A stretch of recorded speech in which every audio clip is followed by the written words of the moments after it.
They had absolutely nothing to say to each other. That was as far as Jack Cromwell had gotten, before the massive brick wall that was writer's block hit him, and hit him hard. Now, he was sitting at his desk, looking at the computer screen with a furrowed brow, as if trying to will the completed story into existence. He was, of course, having no luck in that endeavour. He got up and stretched, wincing at the snapping and popping sounds his cramped vertebrae made as he did. What crazy person likes that sound, he wondered, almost instantly wishing that he hadn't, as the memory of his ex-girlfriend Amy returned to the forefront of his mind with a vengeance. Amy had relished the sound her bones had made as she popped them. It was one of her less obnoxious habits. Jack shook his head and turned back to the screen. The unfinished story was still there, mocking him with its blankness. Jack sighed again and got up. He paced across his sparsely furnished living room and into the darkened kitchen. He flicked the light switch and briefly basked in the fluorescent light, even though it stung his red-rimmed eyes. He went to the nearest cabinet and brought out a bag of brown sugar. He opened it up and was just about to dig in, when a spectacular gust of wind whistled through the old house, setting his teeth on edge. Then the Arctic October chill hit him, and he shivered. Damn this place, he thought darkly, as he walked to the nearest window, which was open. Why did I ever let my agent talk me into coming to this cesspit? Said cesspit was a small cottage located just outside of a town that was so small it hadn't even registered on his GPS. The cottage was old and squat, a hutch of wood and weathered stone that far exceeded the usual standards of rustic. Hell, the only signs of any modern influences were a crooked antenna and a small generator that hugged the cottage's left side. The generator was big enough to provide light and phone reception, but anything else was stretching it. He had to get an extra one just to be able to run his laptop and the mini fridge that he'd brought with him from his apartment. His agent had told him, in her own roundabout way, that the place would be perfect in getting the old creative juices running. Jack thought that she meant that the place had a storied and interesting history, or had been visited by other authors. He knew better now. The reason his agent had chosen this spot for him was because the damn place was indisputably the creepiest place he'd ever seen. And the unease of the place wasn't in the many dark nooks and crannies, nor was it due to the ever-present moan of the wind through the creaky rafters, though those things did contribute to the overall atmosphere. It was the fact that it was situated smack dab in a massive clearing, full of tall reeds and surrounded on every side by gnarled ancient trees that, despite having no leaves, still seemed to harbour a sea of shadows. It was, he thought despite himself, an ideal place to write a horror novel. Jack huffed as he went to the window and closed it, latching it as he did. Had I left it open? He wondered, feeling a chill slither up his spine. Of course I did. He shook his head to clear away the imaginary ghosts and looked out over the clearing. The reeds were bending in the cool breeze, as if bowing to each other. The full moon hung in the tar-black sky, its eerie light revealing their pale green coloration. The moonlight also made the shadows of the surrounding forest creep outwards, like an army advancing on his little cottage. Jack winced at the thought, then smiled as an idea came to his mind. An army of shadows, eh? That's a pretty good idea, he thought, feeling the embryo of a story start to form. He had only made it 3 steps to his desk when the breeze hit his bare neck. He gave a muffled yelp and turned around to find the window open again. Jack stood, rooted to the spot, a feeling of dread welling up inside him. He took one faltering step towards the window, then another. One more step, and he was at the casement. It couldn't have been the wind. It's not that strong, and I know I locked the window latch. Jack reached out and shut the window again. This time, he latched it and pressed down to make sure it stuck. He then turned back and went to his desk, where he stared at the screen, trying to get his fear out onto the printed word. When nothing came to him, he sighed and went back to the kitchen. When he came within sight of the counter, he stopped and stared. The bag of brown sugar was split open, and the sugar was spilled over the countertop. Jack moved closer and lifted the bag up to see several long slashes in the plastic.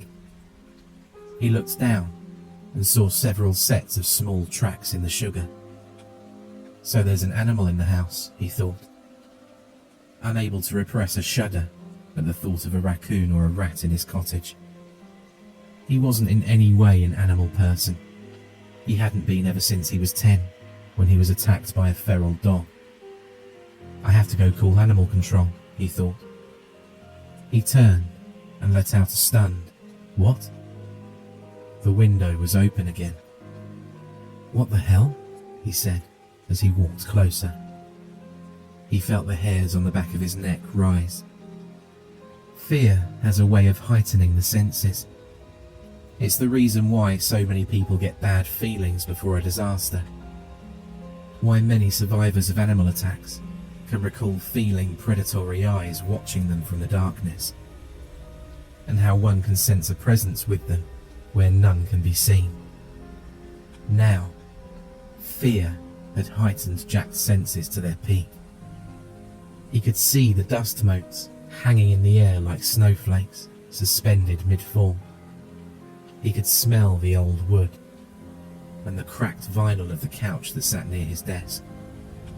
He could hear every little creak and groan that the old cottage made.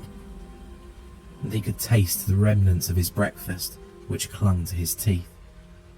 He stepped up to the window and noted with no small amount of irrational fear that the wind had stopped.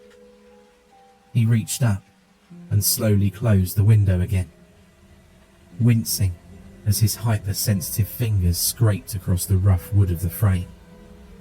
He clicked the latch shut and then started to turn. That's when he saw the curtain move. He saw it move even though the wind had died down. He stopped and felt his chest tighten. He looked into the hazy darkness behind the silk curtain and saw something moving slowly upwards. Something that was big and almost as black as the shadows in which it crawled. Almost. Jack watched in the kind of horrified awe that forces someone to watch a car accident or a train wreck, as the thing crawled up beyond the curtain and came into the light. It looked like a tarantula, but no. Most arachnids had only 8 legs. This one had far more. Each leg was long, pencil thin, and possessed far too many joints. Each leg was topped by what looked like a talon of some kind. Jack couldn't see the spider thing's eyes, but it had to have them, considering he felt like it was watching him. With shocking speed, the spider thing sprang from its place on the wall, to land in the shadows of the far left of the room. Jack gave a surprised yelp and leaped back. He whirled around and found that the spider thing had vanished into the shadows. He looked around for a light source. His eyes fell on a nearby lamp, and he grabbed it with shaking hands. He turned it on, infinitely glad to hear the click and see the yellow halo of light flare up around him. Jack looked around the room, daring only to move a few paces in any direction. There were too many objects in the room, too many places for it to hide. There was a scuttling noise to his far left, He turned just in time to see the vague shape of the thing scurry into his kitchen. "I've got to call someone," he thought, as he stared into the kitchen. "I've never seen a spider this fast. What if it's poisonous? And what about those tracks?" He turned his attention back to the kitchen, feeling the sweat cascading down his back, making him all the more susceptible to the chill air. The floor creaked underfoot, and Jack halted. He waited with bated breath to see if the noise would provoke a reaction from the unknown creature. He didn't have to wait long. The spider thing emerged from around the corner of the doorway, its spindly legs moving quickly and creating a scratching sound that set his teeth on edge. Then, to his horror, it was joined by a second one, which was bigger than its partner. Jack felt his chest tighten as he focused on those long legs and the loud clicking that marked their passage. His eyes left them for a moment to rove around the barren room, desperately searching for a weapon of some kind. But there was nothing within reach. With fear constricting his throat, Jack turned his attention back to the two creatures. With a sudden burst of speed, one of the creatures scuttled off to one side and leaped at him. He crossed his arms over his face to ward off the impending strike, forcing the thing to land on his forearm. Its body was as cold as ice and as smooth as polished marble. Jack screamed in fright and pain as the arachnoid monstrosity's talons sank into the soft flesh of his arm. He shook his arm frantically, trying in vain to dislodge the creature, but every single jolting motion caused flashes of pain to shoot up his arm. The talons must be barbed like fish hooks, he thought, with tears in his eyes. No matter how hard I shake, I won't be able to get it off. Then, a second set of talons latched onto his leg. He fell forwards and put as much pressure on his leg as he could. The spider thing let out a pig-like squeal as its repulsive body was crushed. He kept his leg on it until he felt its cold blood seep into his pant leg. Then, Jack lurched to the side and fell on his arm, hoping to condemn the creature to the same fate as its brother. But the spider thing scurried up his arm and onto his shoulder. The instant its talons left their place, the blood began to flow. Jack knew that the talons had ripped out a good chunk of flesh. Then, the creature crawled up to his face, latching onto his neck as it did, and raised its front legs at him, giving him a terrifyingly intimate view of a mouth lined with flat white teeth that gnashed together with an audible snap. Jack howled in fear and shook his head frantically, but the creature refused to be dislodged, digging its talons into his nape until he felt them hit bone. The intense pain overrode all of his senses. He leapt to his feet and, lowering his head, charged at the nearest wall like an enraged bull. The spider thing wasn't fast enough this time, and Jack felt its chitinous body burst. He slumped to the floor, dazed and wounded, feeling the spider thing's rancid-smelling liquids moisten his hair and trickle down his forehead. He took deep breaths, desperately trying to slow his heart rate, but the awful stench and overall horror of the ordeal kept him from calming down. With tremendous effort, Jack managed to regain his footing, moving with slow, jerky steps to the door. Fresh air. I need fresh air. This stuff stinks like rotten meat, he thought, as he opened the door and lurched outside. The cool wind felt good on his skin. The chill breeze carried the sweet scent of grass and earth. Jack felt his muscles slowly relax. His breathing, which had been harsh and fast, was slowing steadily. I need to call someone, thought Jack, feeling his senses slowly return to him. Those things might have been poisonous. I've never seen spiders like those. Can't take any chances. Jack straightened, wincing as pain flared up in his back. He turned and, doing his best to gather his wits, went back inside to call someone.